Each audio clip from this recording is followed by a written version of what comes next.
औज़ुबिल्लाहिमिनश्शैतानिर्रजीम बिस्मिल्लाहिर्रहमानिर्रहीम। मुअज़्ज़ज़ व मोहतरम सामीन गिरामी कदर, अस्सलामु अलैकुम व रहमतुल्लाहि व बरकातुहू।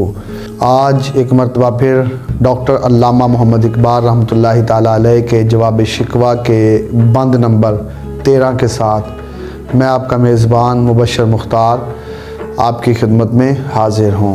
डॉक्टर अल्लामा मोहम्मद इकबाल रहमतुल्लाहि ताला अलैह इस नज़म के बंद नंबर 13 में इरशाद फरमाते हैं, मनफ़ात एक है इस कौम की, नुकसान भी एक ही सबका नबी, दीन भी ईमान भी एक, हरम पाक भी अल्लाह भी कुरान भी एक, कुछ बड़ी बात थी होते जो मुसलमान भी एक, फ़िरका बंदी है और कहीं जाते हैं, क्या ज़माने में पनपने की यही बातें हैं। बंद नंबर 13 मैंने ज़िक्र किया है आपके सामने। आइए अब इसके मुश्किल अल्फाज को देखते हैं और देखते हैं इनका आसान तर्जुमा क्या है। सबसे पहले जो मुश्किल लफ्ज़ आया है वो है मनफ़ात। मनफ़ात कहते हैं नफ़ा को, फ़ायदा को। मनफ़ात नफ़ा या फ़ायदा। आगे जो मुश्किल लफ्ज़ आया है वो है हरम पाक। हरम पाक हुर्मत वाली जगह, यानी खाना काबा की ज़मीन, वो ज़मीन जिस पे खाना काबा तमीर किया गया है। आगे जो मुश्किल लफ्ज़ है वो है कुछ बड़ी बात थी। कुछ, ये इंटेरोगेटिव सेंटेंस है, यानी कि सवालिया निशान के तौर पर हमसे पूछा जा रहा है। कुछ बड़ी बात थी, यानी क्या ये मुश्किल बात थी या फिर क्या ये कोई मुश्किल काम था, मुश्किल बात थी। इसके बाद जो मुश्किल लफ्ज़ इस्तेमाल हुआ है वो है फ़िरका बंदी।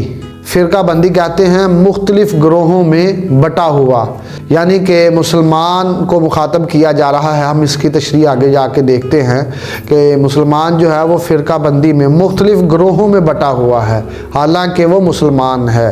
आगे जो मुश्किल लफ्ज़ आया है वो है पनपने की बातें, यानी कि तरक्की की बातें, तरक्की के उसूल। आइए देखते हैं कि इसका मतलब क्या है। इसका मतलब ये है कि मुसलमानों की खसूसियत है कि इनका नफ़ा और नुकसान मुश्तरका है, यानी इनका खुदा भी एक है, इनका दीन भी एक है, इनका ईमान भी एक है, इनका मज़हब भी एक है, इनका नबी भी एक है और इनकी किताब यानी कुरान हकीम वो भी एक है। इन तमाम चीज़ों को मद्देनज़र रखते हुए अगर इस दीनी वहदत के मद्देनज़र ये तमाम मुसलमान एक हो जाते तो ये कोई मुश्किल बात नहीं थी, ये कोई काम मुश्किल नहीं था अगर ये एक हो जाते।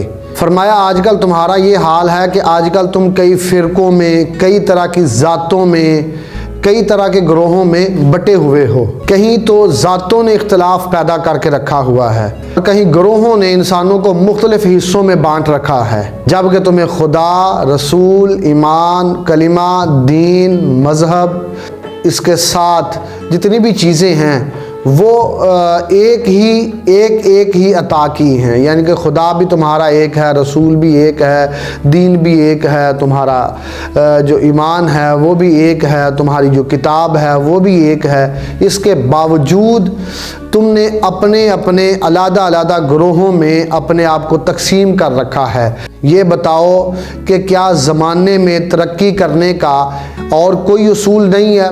यही एक उसूल है कि अलग अलग ग्रोहों में तकसीम हो जाओ और ग्रोहों के अंदर तकसीम हो के तुम तरक्की के इरादे के लिए निकलो। वो अरबी की एक कहावत है कि जनाबे वाला लकड़ियाँ जो हैं वो अगर इकट्ठी हों तो वो आपने सुनी होगी कि बाप ने लकड़ियाँ किसी को इकट्ठी करके दी बेटों को, तो उन्हें कहा कि इन इकट्ठी को तोड़ के दिखाओ, तो वो लकड़ियों का गट्ठा जो था वो बच्चों से तोड़ा ना गया।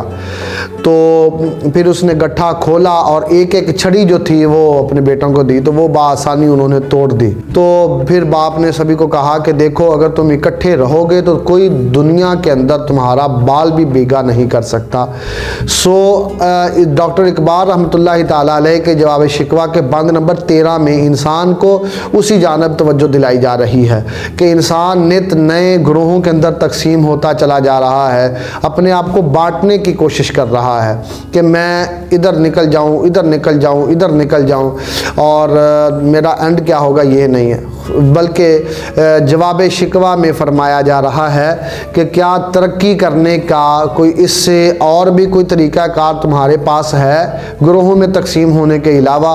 शायर मशरक डॉक्टर अल्लामा मोहम्मद इकबाल रहमतुल्लाहि ताला अलैह की ये जो बात है ये सिर्फ़ और सिर्फ हिंदुस्तान के बटे हुए मुसलमानों के लिए नहीं है, बल्कि आप पूरी उम्मत के बारे में बात कर रहे हैं। और आप फरमाते हैं कि पूरी उम्मत जो है वो बटी हुई है, हिंदुस्तान नहीं, आप दूसरी जगह पे देखें जो हिंदुस्तान से अलग है। पूरी ज़मीन में जहाँ कहीं मुसलमान आबाद हैं, हर मुसलमान अपना एक अलग ग्रोह और अलग एक निज़ाम लेके चलता नज़र आ रहा है।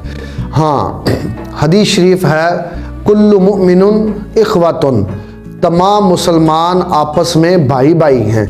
और यहाँ फ़िरका बंदी है, हमारी ज़ातें हैं, हमारे अपने अपने ग्रोह हैं, हमारी अपनी स्ट्रेटजी है, अपना लाइफस्टाइल है जीने का। हम किसी को इंटरफेयर नहीं करना चाहते, किसी को उसमें इन्वॉल्व नहीं करना चाहते। ये बातें इस्लाम ने हमें नहीं सिखाई। इस्लाम ने बताया कि मुसलमान एक कौम है और जब कलिमा ला इलाहा इल्लल्लाह मुहम्मदुर रसूलुल्लाह पढ़ लिया तो फिर कोई बंदा वो रंग का काला हो या कैसा भी हो, वो अरबी हो या वो अजमी हो, वो नबी पाक सल्लल्लाहु अलैहि वसल्लम के दीन के अंदर सभी को एक मकाम हासिल है।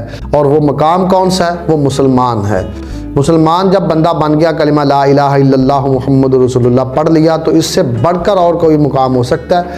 अच्छा, मैं सवाल करता हूँ कि मुसलमान होना अफजल है या फिर आगे जो डॉक्टर इकबाल वो आगे फरमाते हैं कि यूँ तो सैयद भी हो, मिर्ज़ा भी हो, अफ़गान भी हो, तुम सभी कुछ हो, बताओ मुसलमान भी हो।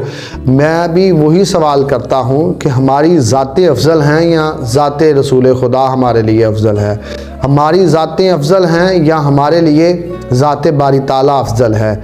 अगर हमारे लिए ज़ाते बारी ताला अफजल हैं तो हमें अपनी ज़ातों की नफ़रतों को, लड़ाई झगड़ों को ख़त्म करके, अपनी नाराज़गियों को ख़त्म करके अल्लाह रसूल के लिए हमें सिरात मुस्तकीम पे आ जाना चाहिए।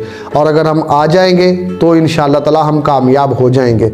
वो एक छोटी सी जो तंबीह के तौर पे वो लाए हैं। क्या ज़माने में पनपने की यही बातें हैं कि क्या ज़माने में कामयाबी की यही एक बात रह गई है कि आप ग्रोहों में तकसीम हो जाओ फिर कामयाब होगे? ऐसा नहीं है। अगर मुसलमान एक प्लेटफॉर्म पे खड़े हो जाएंगे तो जिस तरह अफ़गानिस्तान के अंदर आज उन्होंने इस्लाम नाफिज किया है मुसलमानों ने, तो वो अफ़गानिस्तान है, ये पाकिस्तान है। आज अगर पाकिस्तान के और दीगर जितने भी मेरे दोस्त अहबाब सऊदीया से, ऑस्ट्रेलिया से, दुबई से दोस्त अहबाब जो मेरी वीडियो को देखते हैं, उन तमाम के लिए ये मेरा मैसेज है। अगर हम मुसलमान अपने दीन मतीन के लिए एक मर्तबा अपनी ज़ातों को छोड़कर अपने दीन के लिए अगर हम इकट्ठे हो जाते हैं और रसूलुल्लाह के लिए इकट्ठे हो जाते हैं, तो फिर एक बुज़ुर्ग फरमाते हैं कि जो बंदा मालिकों का काम करता है, मालिक फिर उन्हें तन्हा नहीं छोड़ते। आइए इसी नेक पैगाम के साथ अपनी गुफ्तगू ख़त्म करते हैं। अपने मेज़बान मुबश्शिर मुख्तार को इजाज़त दीजिए। दुआओं में याद रखिएगा।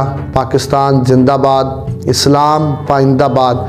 अस्सलामु अलैकुम रहमतुल्लाहि व बरकातुहू।